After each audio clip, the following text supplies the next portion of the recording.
It's not always easy to admit this, but I was wrong. Or as a good friend of mine would say, I'm not wrong, I'm just mistaken. I was mistaken. I was mistaken in the fact that there are a couple of things that I wished I did differently when this whole entire kitchen was being remodeled. And I'm going to share those with you today, so that way you don't make the same mistakes that I did. Now, number one, and this is going to be the one that I'm going to put right in the front. This is the most important one that I screwed up on, and I'm going to admit it right now. All right, so I'm just going to put it right there for you. Number one is the outlets. What do I mean by that? What I mean by that is when I built this kitchen, I stupidly only routed maybe 3 or 4 dedicated lines to the kitchen. What I mean by that is if you go to my breaker, you're gonna see that there are maybe 3 to 4 breakers that are dedicated just to the kitchen. And that's bad. That's bad because the refrigerator should have its own dedicated line. The range, if it's electric, should have its own dedicated line, which in my case, it does, even though it is gas, but I hooked up the range to the same circuit as the hood. So those are 2 dedicated circuits right there. Then I have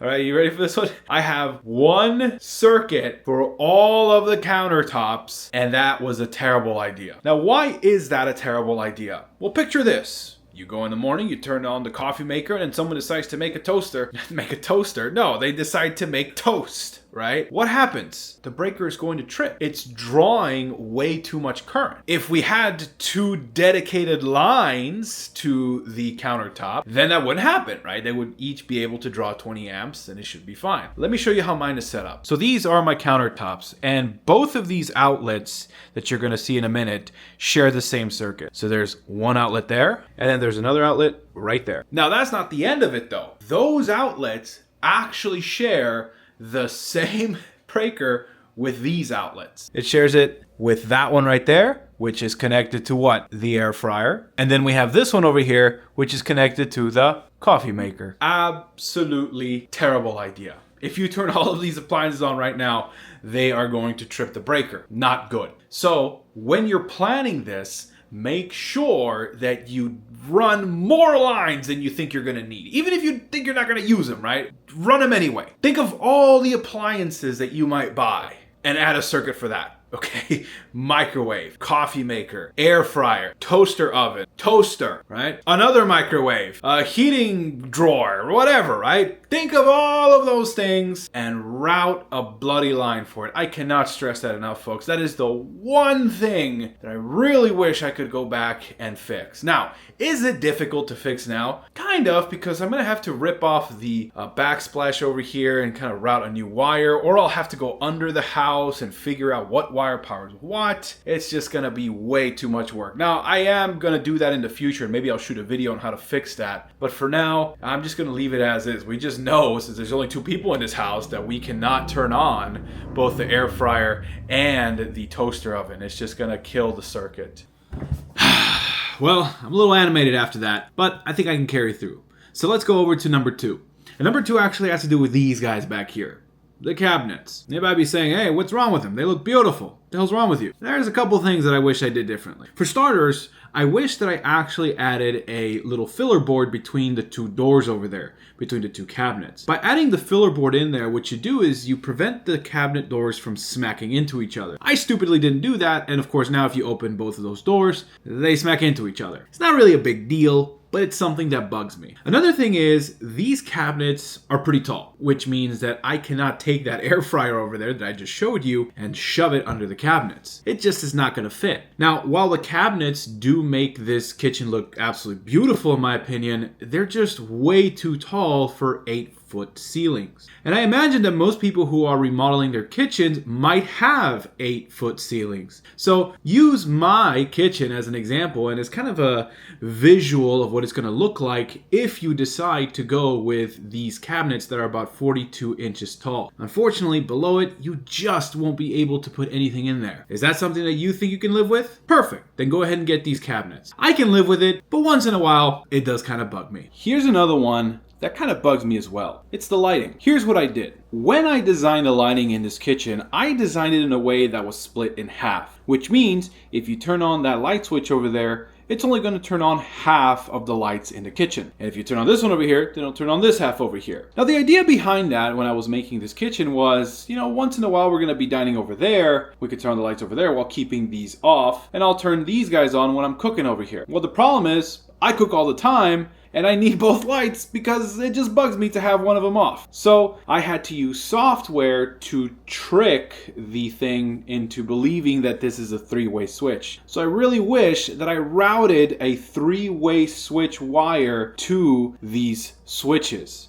Unfortunately, it's already done, so I can't go in there and open up the walls and do all this modification, so I had to use software. There is a smart switch out there, the Casa Smart Switch, that allows you to turn both of them on if you turn one of them on. Now, another thing is, if you look over here, I have the range lighting that I custom built over there. I absolutely love it. I didn't think I would fall in love with all of these little beautiful decorative lights that just kind of make certain things pop, right? For example, this guy right here showcases all of the Dutch ovens and of course all the Staub stuff that we have, and I just love that type of lighting. Only problem is, when I built this kitchen, I didn't have the outlets to make that happen, right? So I had to do all sorts of weird things in order to get power to those lights. I'm slowly starting to wind down now. I'm less animated than I was with number 1, 2, and 3. You know what this is? HVAC duct. You gotta think about that as well. If you're like me and you're going to demolish a wall to make your kitchen bigger, then you're gonna have to take this into consideration. I didn't, but for a good reason. I'll let you know in a second. But you can imagine that after tearing down that wall, this was not sufficient enough to cool or heat the kitchen. So make sure that when you are planning for this, that you add some additional ducts to your kitchen, because this might not be enough. And once that tile goes on, you're pretty much screwed. You have to tear apart your tile, take the tile saw or take a grinder, cut it, and then route the ducting system in your crawl space or basement. In my case, I have a crawl space, so we had this whole floor opened up down to the crawl space. And if we really wanted to, we could have routed all of our ducting system while this whole thing was open. But I didn't do that because I knew I wasn't going to use this.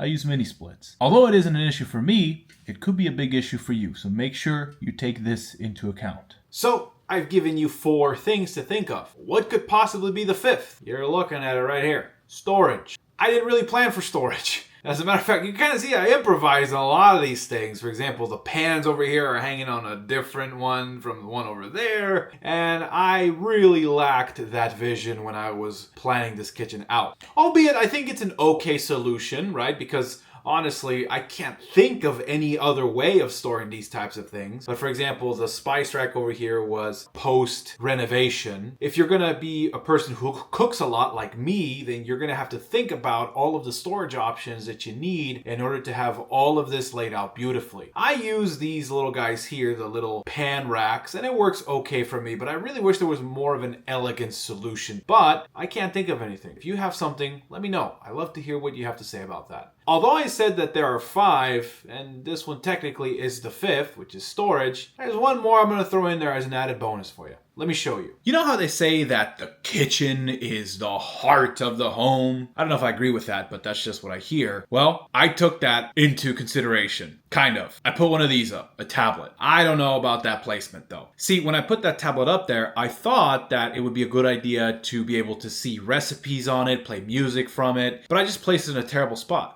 So if you are going to have something like this, a touchscreen, I would suggest you get one that's way bigger, right? This is not big at all. There's some very good Samsung tablets out there that are massive, and put it in a good spot. Make sure that it's in a spot that everyone can access. This is not a good spot because if I open that fridge door, it automatically becomes inaccessible because it's so tight. Now this controls the HVAC system and also the cameras around here. So it's very nice to have one of these in the kitchen. You can also detach it from there and use it as a tablet to read all of your recipes. I just wish I had planned it out better. Not only that, but the wiring looks hideous. And that's another bonus one that I'm going to add in there for you. The wire routing and the wire management is something that I wish I thought of a little bit better. Unfortunately though, it's done. I will clean this up at some point, but for now, I'll just continue to look at it and be in dismay. I hope these little things help you guys out. If you have any questions regarding all of these items that I've listed for you, please let me know down below. And as always, thank you guys so much for watching. I appreciate you. Take it easy. Bye-bye.